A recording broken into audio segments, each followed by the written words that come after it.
Welcome to the deep dive. Today we're setting the stage with something really evocative. It's from an old Anglo-Saxon poem, The Ruin. Ah, yes. It talks about these enormous crumbling ruins of a bygone age, and well, people generally think it's describing the Roman town of Bath. And the poem itself is damaged, isn't it? Yeah. And it adds to the whole thing. Exactly. It's a ruined object itself, damaged by fire, but it still describes castles smashed and the work of giants crumbled. Really powerful stuff. It really is. It speaks volumes about impermanence, you know, how even the biggest things, the grandest empires, they eventually, well, they crumble. Absolutely. And that whole feeling, that sense of history, these massive structures rising and then falling, that's really the core of our mission for this deep dive. We're going to unpack the story of another huge work of giants, the British Empire. We'll look at how it started, from pretty humble beginnings, actually. Right. How it spread across the globe, the resistance it faced, which was significant, and how eventually it sunset, leaving behind this really complex, multi-layered legacy that we're still grappling with. Yeah, it's still very much alive in many ways. So our goal here is to give you a solid but, concise understanding.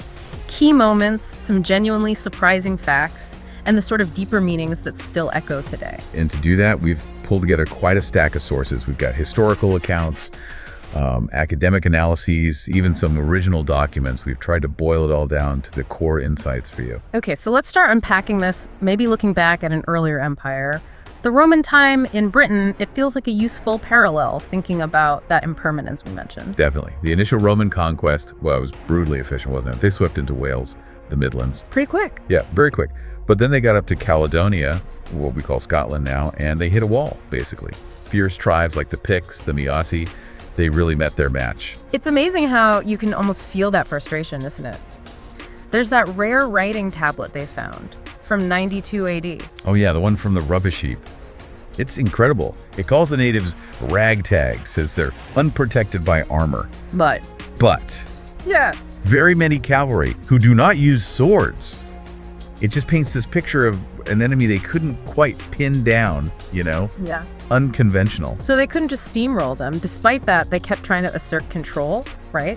Hadrian's Barrier, obviously. And then the Antonine Wall, even further north. Ambitious. But it didn't really work, did it? Yeah. That second wall sounds like it was kind of useless. They kept abandoning it. Yeah, abandoned each time it was tried, that's the phrase. The stones just left to crumble into the peaty earth. It's a real symbol of, the limits of imperial power, even for Rome. So inside Roman Britain itself, what was life like? Sounds quite sophisticated in places. Oh, absolutely. Cities had mosaics, you had public baths, underfloor heating even, and this huge road network moving goods all over the place. What sort of goods? Well, things coming in like incense, wine from Gaul, olive oil from Spain, spices from India. Britain itself was supplying metals, gold, silver, lead. It was properly plugged into the Roman economy. But it wasn't all peaceful and stable, was it? You mentioned the countryside was always close to chaos? Yeah, only ever one step from anarchy, is how one source puts it. Plus, those external pressures were constant. Picts and Meaitae raiding from the north, Saxon pirates getting bolder along the coast. It all added up. Relentless pressure, really. Exactly. It would eventually, crush it like a tin can. And you can track some of that instability through archaeology, right? With the coin hoards. That's right. It's a fascinating measure. More buried hoards generally means more trouble, people hiding their valuables. And the evidence suggests things got really bad around the year 200. Why then specifically? Well, a major factor was plague. Huge plague hit the empire. Killed maybe 2,000 a day in Rome at its worst, possibly 5 million across Europe. It devastated the army, caused chaos, political instability that didn't help either. Right. So beyond plague and raids, was there an internal problem, a sort of fatal flaw in the Roman system itself? That's a great question.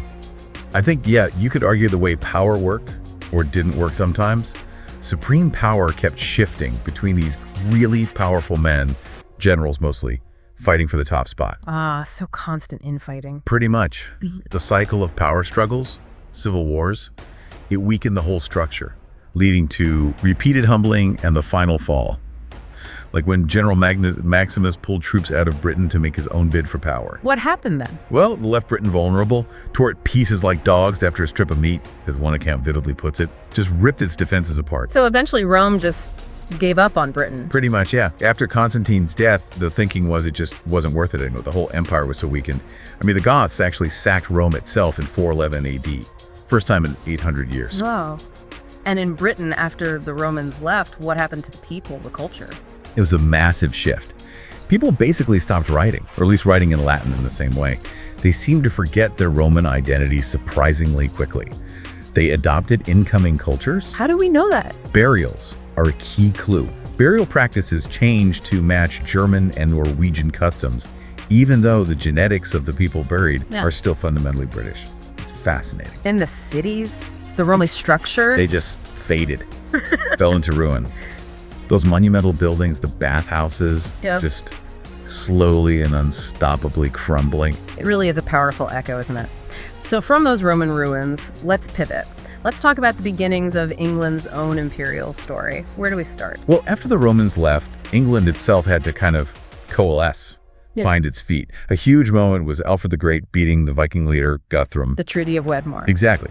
That established the Danelaw, carved up the country basically, but it brought a measure of peace and really started laying the groundwork for a unified English kingdom. Then moving forward a bit, you've got Edward I in Wales. Right, the conquest of Wales, starting around 1277, defeating Prince Llewellyn.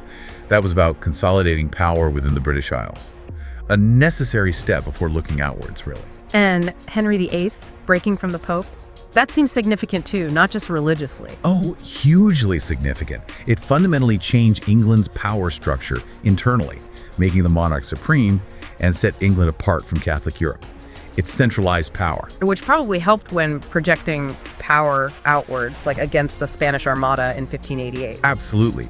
That defeat was monumental. The English tactics were quite innovative too. Those fire ships really freaked out the Spanish fleet. Psychological warfare almost. Yeah, broke their formation. Then the Battle of Gravelines finished the job. It wasn't just a defensive win. It showed England was becoming a serious naval power, ready to challenge the big players like Spain and Portugal. Okay, so naval power established. Then come the first steps across the Atlantic. And this is where it gets, well, pretty dark pretty quickly. It does. You have figures like John Hawkins in the 1560s, deeply involved in the transatlantic slave trade from the very beginning. He wasn't just participating, was he? No, he was actively kidnapping people. Over 500 people forcibly taken from Sierra Leone. There's that incident with Francis Drake where they actually seized a town, Rio de la Hacha. Why? Because the governor wouldn't let them trade enslaved people. So they just took the town to force the sale. Brutal. And it sets a pretty grim precedent for these early ventures. Following that, we see the actual settlements starting in North America. Jamestown, 1609. That had a rough start, didn't it? Extremely rough. The starving time, it nearly failed completely. What saved it, economically at least, was tobacco. John Rolfe introducing tobacco cultivation just transformed its prospects. So a cash crop driving the colonial engine. Precisely. Then you get Plymouth in 1620, the Mayflower Pilgrims. Again, incredibly tough first winter. Only 47 survived by March. But they stuck it out. They did, driven by that religious conviction, that desire to build their own society. And Maryland in 1634. That was slightly different again. Yeah, established by Cecil Calvert. It was intended partly as a haven for Catholics alongside Protestants. So you see different motivations driving these settlements: profit, religion, even a degree of religious tolerance for the time. Meanwhile, back in the British Isles, England's growing power was causing friction, especially in Ireland. Yes, the Irish Catholic Rebellion of 1641. That was a direct result of land confiscation. British and Scottish settlers were taking land and is being given to English-speaking Protestants. Huge resentment, obviously. Which led to more direct British intervention. Absolutely.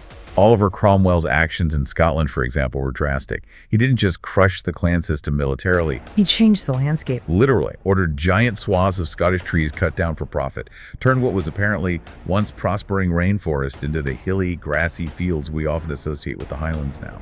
Plus, the rise of sheep farming displaced and impoverished huge numbers of people. It was about control, yes, but also economic integration on English terms. And this expansion was increasingly being driven by these powerful trading companies. Exactly. The Hudson Bay Company, founded 1668, that first voyage by the ship, Nonsuch came back with furs worth, what, 188,000 pounds in today's money. Wow. So King Charles II just grants them this massive monopoly over all the land drained by rivers flowing into Hudson Bay.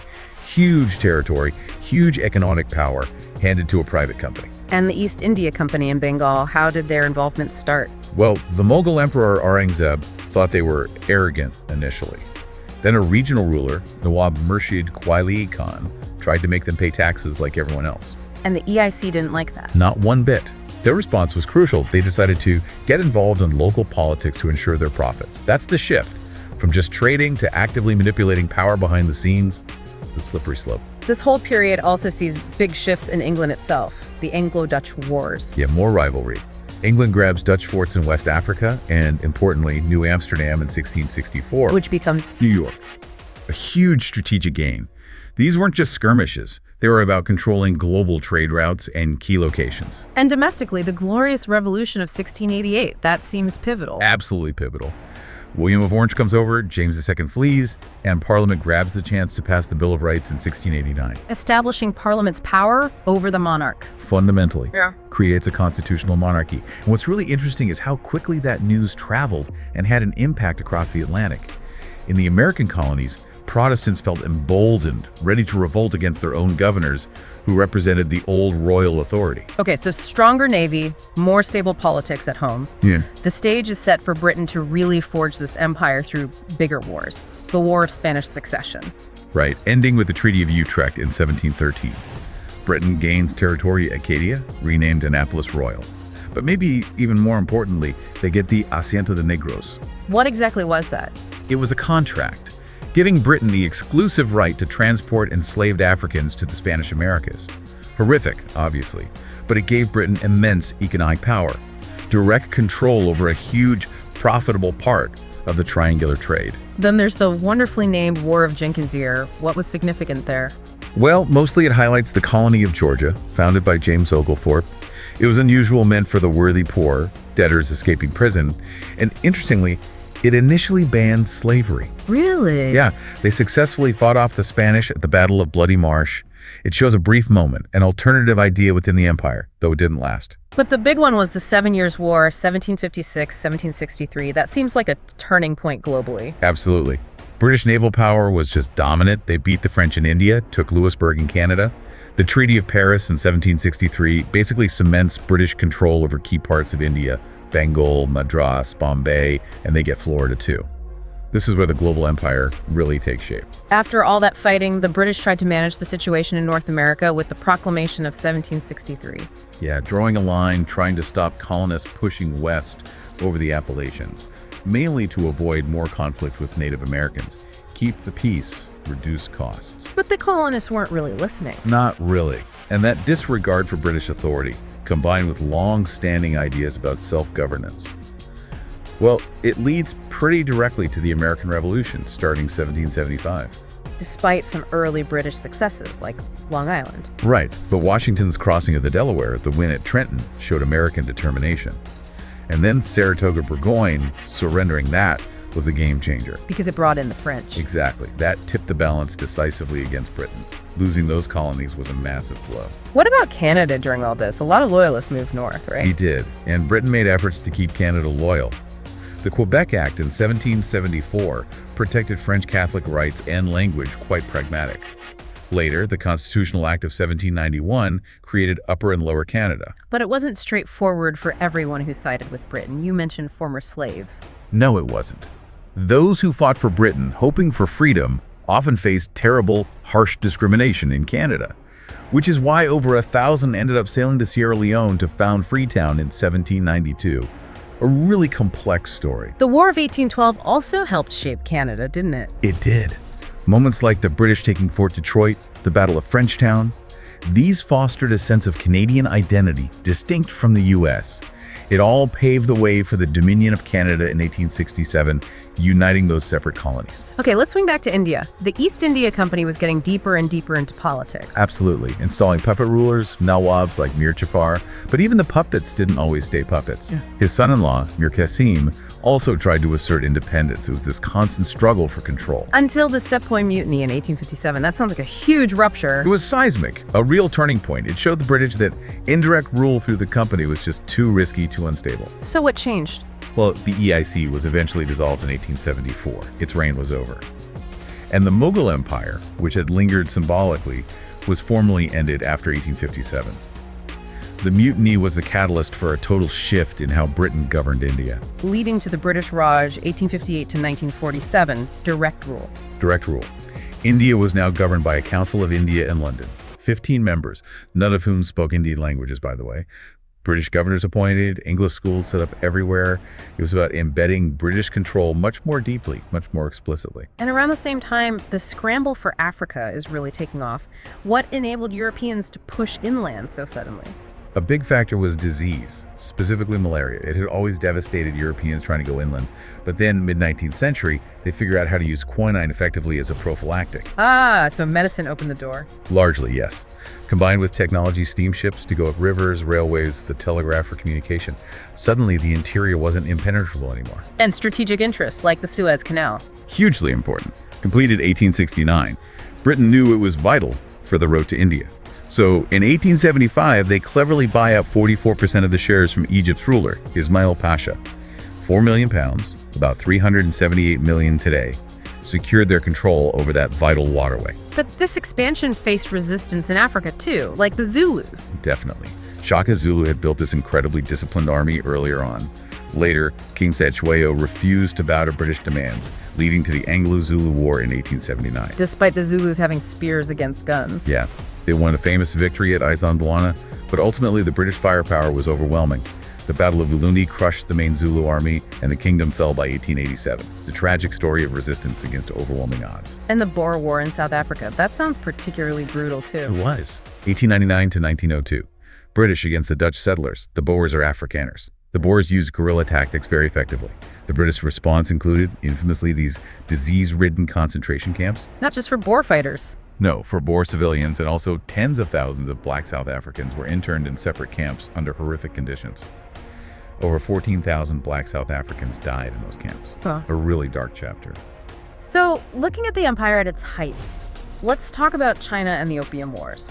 What drove that conflict? It sounds like it was purely about trade at first. Pretty much. Britain loved Chinese goods, tea, silk, porcelain, hugely popular back home. But China wasn't buying much British stuff in return. So Britain had this massive trade deficit, and they had to pay for all those goods in silver. Which they didn't like. Not at all. So their solution was to get the Chinese population hooked on opium, grown by the East India Company in India.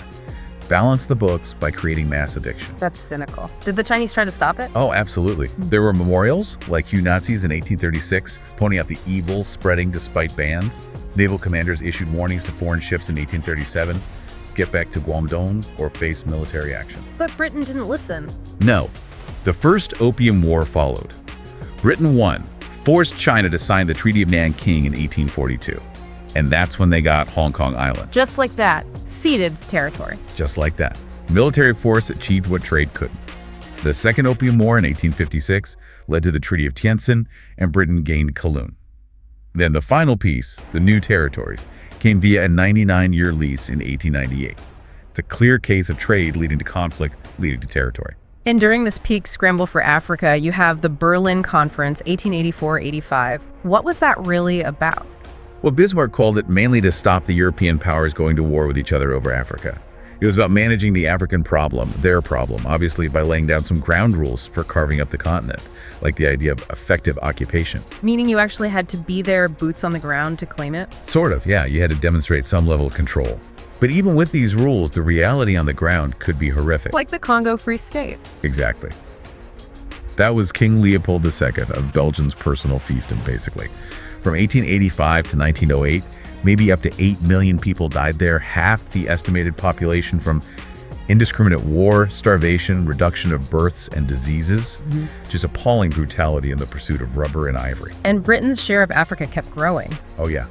By 1921, they controlled about a third of the entire continent, roughly 33%. How did they enforce control in places where resistance was strong, like Benin? The Benin expedition of 1897 is a grim example. A British official, James Phillips, went into Benin City against orders, ignored warnings, and he and most of his group were killed. And the British response? Swift and brutal, overwhelming military force, including Maxim guns. They conquered the city, looted thousands of priceless artworks, the Benin bronzes, and burned the city down.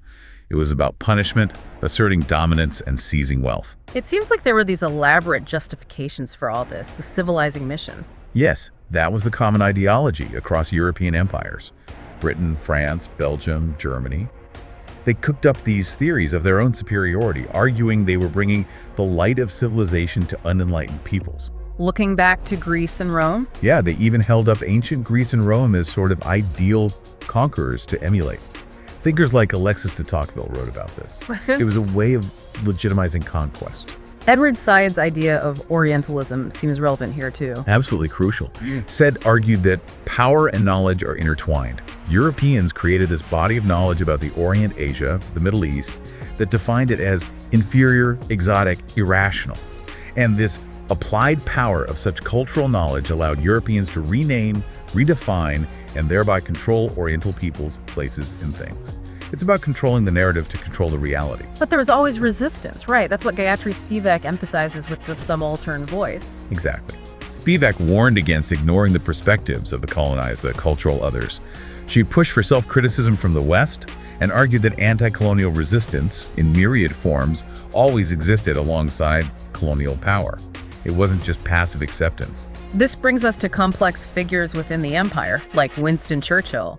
His legacy is debated, to say the least. Highly debated, especially concerning race and his actions during events like the Bengal famine in 1943. What's the accusation there? Critics argue that Churchill's government prioritized stockpiling food for Britain and the war effort, diverting potential relief from Bengal, which led to, well, estimates are up to 3 million Indians starving to death. Did he eventually send aid? Yes, grain shipments from Australia were eventually allowed, which did ease the famine later on.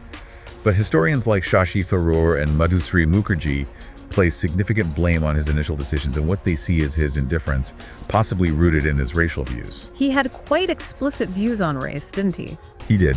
There's that infamous quote where he says, "I do not admit that a wrong has been done to these people, indigenous populations, by the fact that stronger race, a higher grade race, a more worldly wise race, has come in and taken their place." And his views on using chemical weapons. Also controversial. He stated, "I am strongly in favor of using poison gas against uncivilized tribes." He argued the moral effect would minimize loss of life overall, but it's a shocking statement to modern ears, reflecting a common imperial mindset of the time. So the empire reaches this peak, but then the world wars seem to knock the stuffing out of it. They really did. World War I was just devastating. The sheer human cost, the Somme, Passchendaele becoming this muddy wasteland with immense casualties, it bled Britain financially and in terms of manpower. The German Spring Offensive in 1918, even though it ultimately failed, pushed Britain to its absolute limit. And World War II finished the job, economically speaking. Pretty much. The British Treasury was exhausted. And perhaps just as importantly, the public mood had shifted. People were not enthusiastic about costly, distant involvements anymore. So when the Labour Party won in 1945... Under Clement Attlee, yeah. They made the huge decision almost immediately, and the British Raj in India. The plan was to transfer power by June 1948. The empire, in that form at least, was clearly unsustainable. But ending the Raj led directly to the partition of India. You called it the Long Partition. Why long? Because the roots go back, and the consequences are still felt. You had earlier tensions, like the Hindu elite protesting the 1905 Bengal partition, the Swadeshi movement, Bande Mataram as a slogan, then Muslim anxieties about Hindu dominance, fueled by things like the Arya Samaj reconversion efforts and language disputes. Leading to the demand for Pakistan. Yes, Muhammad Ali Jinnah and the Muslim League pushed for it, based on the two-nation theory, which itself had different interpretations. Some saw it as coexistence within India, others as needing a totally separate state, possibly involving population transfer. It was complex and contested. And the actual process in 1947 was incredibly rushed. Disastrously rushed. The Indian Independence Act divided British India into India and Pakistan, which then included modern Bangladesh. The lines were drawn based on religious majorities in districts within Bengal and Punjab. By Sir Cyril Radcliffe, who'd never been east of Paris. That's the incredible tragic detail. He had mere weeks to draw borders affecting millions, based on outdated maps and census data. It underscores the almost careless haste involved. And the human cost was immense. Staggering. It triggered the greatest mass movement of humanity in history. Estimates range from 12 to 20 million people displaced. And the violence was horrific, maybe 200,000, maybe up to 2 million deaths. Huge refugee flows in all directions. A complete catastrophe. Even though Britain had initially wanted to keep India united. Ironically, yes, for strategic imperial defense reasons. But the political reality on the ground, the communal tensions just overwhelmed that hope. So how do we understand post-colonialism in the wake of events like this? It's not just after colonialism, is it? No, it's much more than a timeline marker. It's described as this intellectual space of contradictions, of half-finished processes, of confusions, of hybridity, and of liminalities. It's about living with the complicated, often messy, ongoing aftermath. And the economic impact lingers too. Definitely. You hear talk of a new scramble for Africa today, with global powers competing for resources. And often, those post-colonial economic structures remained undiversified and linear, still focused on exporting raw materials, making them structurally dependent on former colonial powers or new global players. Development often happens within Western ideological systems. The patterns can be hard to break. Ireland is another key example, right? Centuries of English, then British, rule. A very long and complex history. Eventual independence is the Irish Free State in 1922, then the Republic in 1949. But Northern Ireland remaining in the UK is a direct legacy of that colonial past and the partition of Ireland. And the War of Independence leading up to that. Fierce conflict, 1919-1921. Sinn Féin declared independence. The IRA under Michael Collins fought against British forces, including the notorious Black and Tans. It was brutal. It's striking how these events, like the partition of India, still show up in popular culture today. They really do. Pakistani dramas like Dastan, that emotional Google India reunion ad, even shows like Doctor Who or Mrs. Marvel on Disney Plus Gate, they all tap into the enduring impact of partition on families, identities, and stories being told right now. History isn't just in the past. So we've covered a huge amount of ground here. From those early Roman echoes, through the rise and global expansion of the British Empire, the resistance, the wars, the ideologies, right up to its unraveling and the complex legacies. It's a story of incredible ambition, undeniable power, but also, as you say, immense human cost. And those legacies are still unfolding. Which brings us to a final thought to leave you with. The literal sun might have set on the formal British Empire, maybe even for a tiny moment back in 1655, apparently. Ah, yes, a little historical curiosity there. But the patterns of power, influence, resistance, the justifications used, the economic relationships, do these patterns still resonate today? Are there new kinds of empires, maybe less visible ones, rising or crumbling around us now?